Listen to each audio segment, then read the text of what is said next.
बाळूमामाच्या नावानं सांग भलं. आज आपण संत बाळूमामा यांच्या 2026 ते 27 या भागणुकीबद्दल ऐकणार आहोत. तुम्ही जे ऐकणार आहात ते साधं नाही, हा भविष्यातील इशारा आहे. त्यामुळे चुकूनही दुर्लक्ष करू नका. बाळूमामा सांगतात, ऐका माझ्या लेकरांनो, शांत बसा, मन एकाग्र करा. मी जे सांगतो आहे ते लक्षपूर्वक ऐका. ही माझी आदमापूरची भूमी, ही पवित्र भूमी आहे. मी इथेच वास करतो. मी इथूनच तुमच्यावर लक्ष ठेवतो. जो कोणी श्रद्धेने भक्तिभावाने इथे येईल त्याच्या आयुष्यातील दुःख मी दूर करीन, त्याला सुखशांती आणि समाधान देईन. पण जो माझा अपमान करेल, जो या पवित्र भूमीची विटंबना करेल, तो मातीमध्ये मिसळून जाईल. प्रिय भक्तांनो, बाळूमामांचा आशीर्वाद प्राप्त करण्यासाठी आत्ताच कमेंट बॉक्समध्ये बाळूमामाच्या नावानं चांग भलं टाईप करून आजचा व्हिडिओ लाईक करा. तुमच्या सर्व इच्छा पूर्ण होतील. बाळूमामा पुढे सांगतात, आज जगाची अवस्था खूप बदलली आहे. जगात पाप डोंगरा एवढं वाढलं आहे आणि पुण्य फक्त दोरी एवढं उरलं आहे. त्या थोड्याशा पुण्यावरच हे संपूर्ण जग टिकून आहे. याचा अर्थ असा की माणूस हळूहळू चांगल्या मार्गापासून दूर जातो आहे. लोक सत्य सोडून असत्याकडे वळत आहेत. खोटं बोलणं, फसवणूक करणं, स्वार्थासाठी काहीही करणं हेच आता सामान्य झालं आहे. भाऊभावात प्रेम उरलेलं नाही. नात्यांमध्ये विश्वास कमी होत चालला आहे. बाळूमामा सांगतात, जगावर अंधार पसरत चालला आहे. हा अंधार फक्त बाहेरचा नाही, हा माणसाच्या मनातला अंधार आहे. लोकांच्या मनात भीती निर्माण होईल, अस्वस्थता वाढेल, एकमेकांवरचा विश्वास तुटेल, नात्यांमध्ये दुरावा वाढेल, चांगल्या गोष्टी कमी होतील, वाईट गोष्टींना जास्त महत्त्व मिळेल. मित्रांनो, आपण आजूबाजूला पाहिलं तर हे सगळं हळूहळू घडताना दिसतंय. बाळूमामा पुढे सांगतात, निसर्ग आपला स्वभाव बदलायला लागला आहे. पाऊस वेळेवर पडणार नाही. कधी अतिवृष्टी होईल तर कधी भयंकर दुष्काळ पडेल. लोक पाणी पाणी करत फिरतील. ऋतूंचा क्रम बदलून जाईल. उन्हाळ्यात पाऊस पडेल, पावसाळ्यात उन्हं पडतील. निसर्गाचा तोल बिघडेल आणि त्याचा सर्वात मोठा फटका माणसालाच बसणार आहे. बाळूमामा सांगतात, धर्माची गाडी अजून चालू आहे, पण माणसाने तिच्याकडे पाठ फिरवली आहे. लोक देवधर्म विसरत आहेत. श्रद्धा कमी होत चालली आहे. स्वार्थ, पैसा, सत्ता याचाच विचार माणूस करत आहे.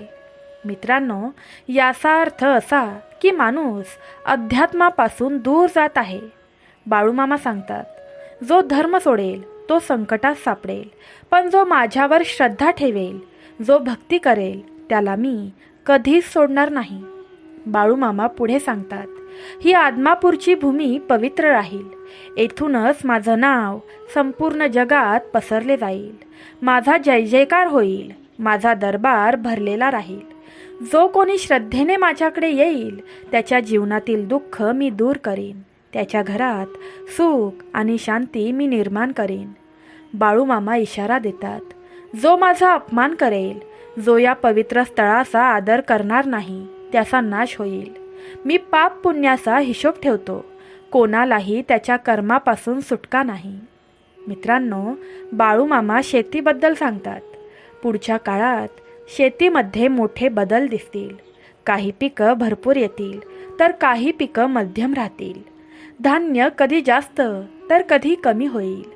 शेतकरी रात्रंदिवस कष्ट करेल, पण त्याला निसर्गावरच अवलंबून राहावं लागेल. आणि शेवटी बाळूमामा सांगतात, ही फक्त सुरुवात आहे. पुढे अजून मोठ्या आणि भयानक गोष्टी घडणार आहेत. म्हणून सावध रहा, श्रद्धा ठेवा आणि धर्माच्या मार्गावर चालत रहा. बाळूमामा सांगतात, ऐका माझ्या लेकरांनो, मी तुम्हाला शेतीबद्दल सांगतो. पुढचा काळ हा शेतकऱ्यासाठी सोपा राहणार नाही. शेतकरी रात्रंदिवस कष्ट करेल, घाम गाळेल, मेहनत करेल, पण त्याच्या कष्टाचं फळ नेहमी मिळेलच असं नाही. पाऊस वेळेवर पडणार नाही. कधी खूप जास्त पाऊस पडेल तर कधी पूर्ण दुष्काळ पडेल. शेतकरी आभाळाकडे पाहत राहील, पण निसर्ग त्याच्या मनाप्रमाणे वागणार नाही. पिकांची स्थिती बदलत राहील. काही पिकं भरपूर येतील तर काही पिकं मध्यम राहतील आणि काही वेळा पिकं पूर्णपणे नष्ट होतील. जमिनीतील धान्य कधी उदंड पिकेल. तांदूळ, गहू, मूग, तूर, सोयाबीन ही पिकं भरपूर येतील, पण काही काळानंतर त्याच पिकांचं उत्पादन कमी होईल.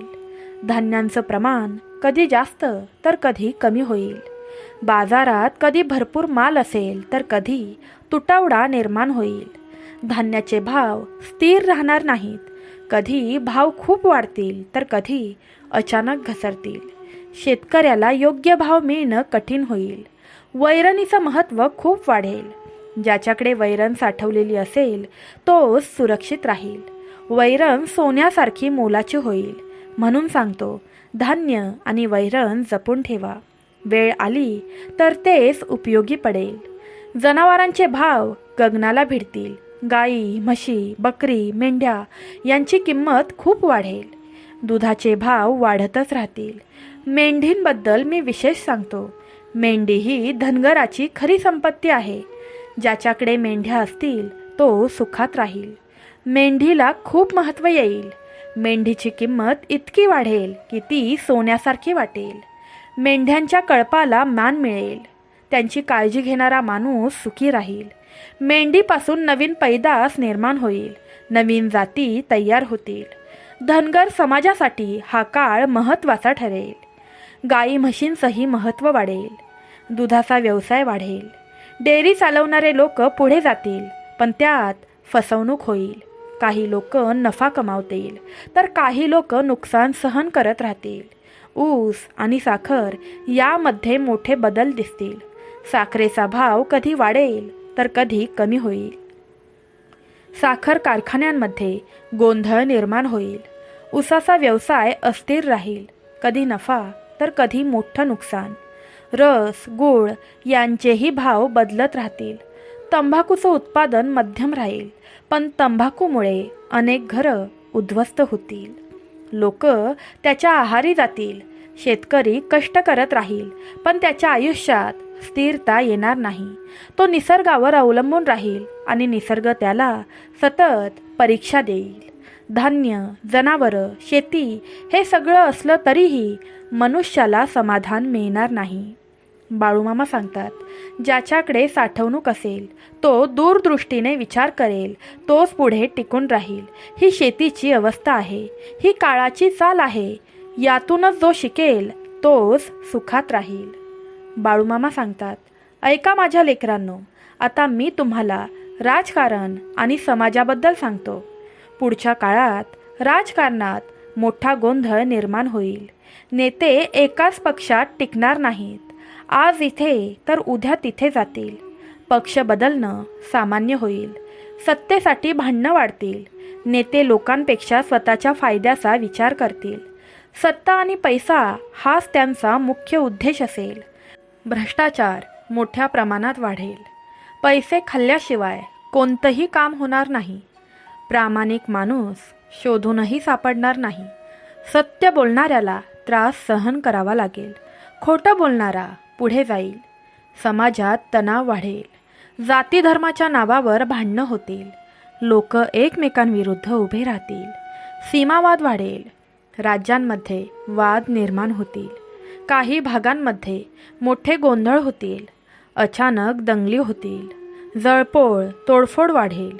निर्दोष लोक यात सापडतील. अतिरेकी हल्ले वाढतील. बॉम्बस्फोट होतील. मोठी शहरं हादरतील. लोकांच्या मनात भीती निर्माण होईल. सुरक्षिततेचा अभाव जाणवेल. राजकारणात मोठे घोटाळे उघड होतील. मोठे नेते अडचणीत येतील. काहींना तुरुंगवासही भोगावा लागेल. न्याय विकत मिळेल. पैशाने निर्णय बदलले जातील. गरीब माणसाला न्याय मिळणं कठीण होईल. महागाई वाढेल. सामान्य माणसाचं जगणं कठीण होईल. पैशाची किंमत कमी होईल. लोक पैशाच्या मागे धावतील, पण समाधान मिळणार नाही. तरुण पिढी चुकीच्या मार्गावर जाईल.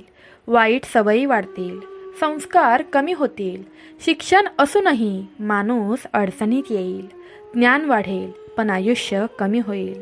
घराघरात वाद होतील. नातेसंबंध तुटतील. आई वडिलांचा मान कमी होईल. बाळूमामा सांगतात, माणूस माणसाला ओळखेनासा होईल. स्वार्थासाठी नातेसंबंध तोडले जातील. वाईट काळ हळूहळू जवळ येत आहे.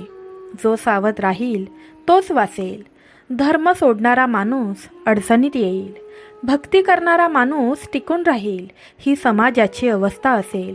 ही काळाची दिशा आहे. बाळूमामा सांगतात, ऐका माझ्या लेकरांनो, आता मी तुम्हाला पुढच्या काळातील मोठ्या संकटांबद्दल सांगतो. जग शांत राहणार नाही.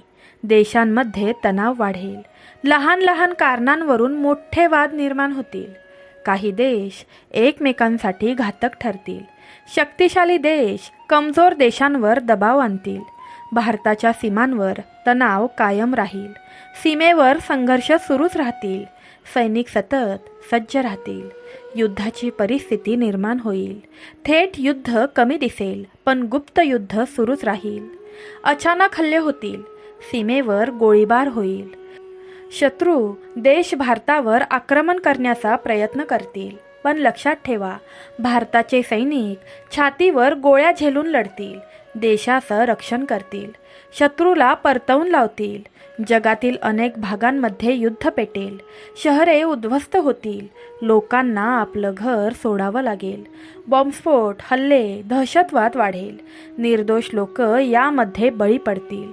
मोठ्या शहरांवर संकट येईल. अचानक घटना घडतील. लोकांमध्ये भीती आणि गोंधळ निर्माण होईल. जगातील अर्थव्यवस्था हादरेल. व्यापार ठप्प होईल. बाजारपेठांमध्ये मंदी येईल. काही देश पूर्णपणे कमकुवत होतील. काही देश उद्ध्वस्त होण्याच्या मार्गावर जातील. निसर्गही या काळात शांत बसणार नाही. भूकंप होतील. पूर येतील.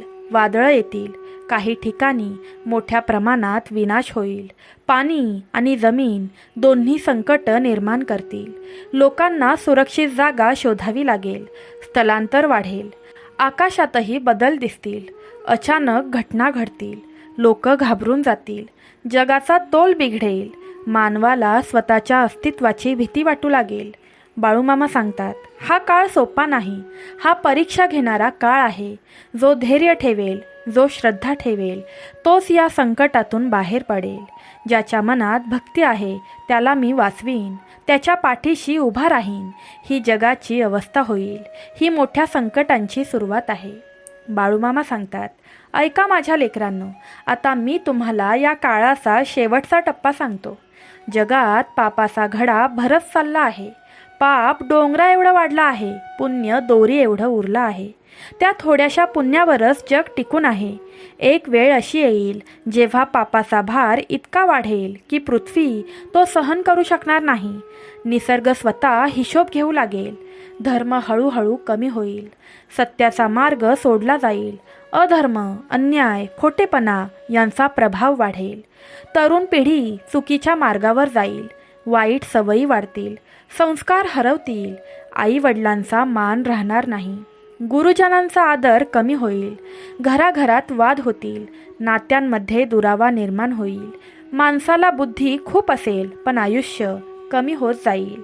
लहान वयातच शरीरावर आजारांचा भार येईल. अनेक नवीन व्याधी निर्माण होतील. औषधं कमी पडतील. उपचार निष्फळ ठरतील. अचानक मृत्यू वाढतील. चालता बोलता माणूस खाली पडेल. कोणावर कधी संकट येईल हे सांगणं कठीण होईल. जगात भयाचं वातावरण निर्माण होईल. लोक एकमेकांपासून दूर जातील. कोणावर विश्वास ठेवावा हे समजणार नाही.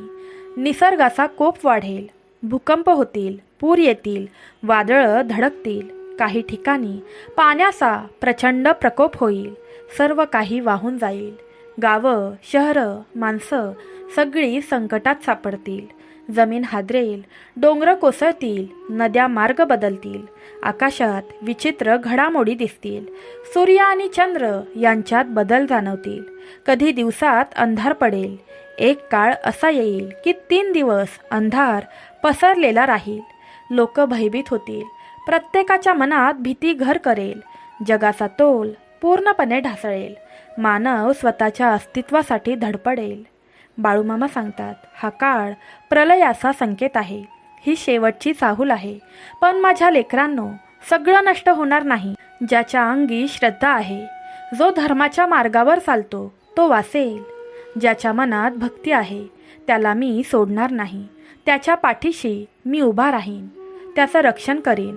म्हणून सांगतो, गर्व करू नका, मी मोठा असं म्हणू नका.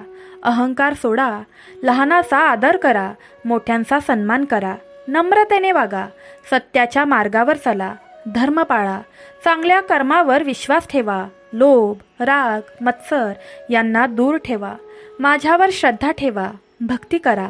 मी तुमच्यासोबत आहे. ही माझी अंतिम वाणी आहे, ही माझी शेवटची भाकणूक आहे. सांभाळून राहा, सावध राहा आणि धर्माच्या मार्गावर चालत राहा. बाळूमामा सांगतात, या जगात माणसाने सर्वात आधी नम्र राहायला शिकलं पाहिजे. मी मोठा असा अहंकार मनात ठेवू नये, कारण काळ कोणालाही मोठं किंवा लहान करून दाखवतो. आज जो वर आहे तो उद्या खाली येऊ शकतो आणि जो खाली आहे तो वर जाऊ शकतो. त्यामुळे प्रत्येकाशी प्रेमाने, आदराने आणि साधेपणाने वागणं हेच खऱ्या माणुसकीचं लक्षण आहे. माणसाने नेहमी सत्याचा मार्ग धरला पाहिजे. खोटेपणा, फसवणूक, लोभ आणि मत्सर यांच्यापासून दूर राहिलं पाहिजे. दुसऱ्यांचं वाईट करून स्वतःचं भलं कधीही होत नाही. चांगली कर्म केली तर त्याचं फळ नक्की मिळतं. म्हणून नेहमी चांगला विचार करा, चांगलं बोला आणि चांगलं वागा. आई वडील, गुरुजन आणि वडीलधाऱ्यांचा आदर करणं हे प्रत्येकाचं कर्तव्य आहे. ज्याने आपल्याला जन्म दिला, वाढवलं, शिकवलं, त्यांचा अपमान कधीही करू नये.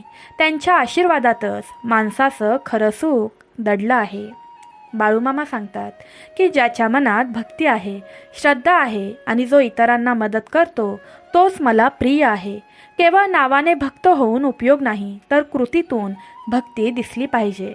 जो गरिबाला मदत करतो, दुःखी माणसाच्या पाठीशी उभा राहतो, प्रामाणिकपणे जगतो, तोच खरा भक्त आहे. लोभ आणि पैशाच्या मागे अंधपणे धावू नका. पैसा आज आहे, उद्या नाही, पण चांगली कर्म आणि चांगलं नाव कायम राहतं. म्हणून आयुष्यात समाधान ठेवा. जे आहे त्यात आनंद मानायला शिका. माणसाने निसर्गाचा आदर केला पाहिजे. निसर्गाशी खेळ केल्यास त्याचे परिणाम भोगावे लागतात. म्हणून पाणी, अन्न, जमीन यांचा आदर करा आणि जपून वापरा.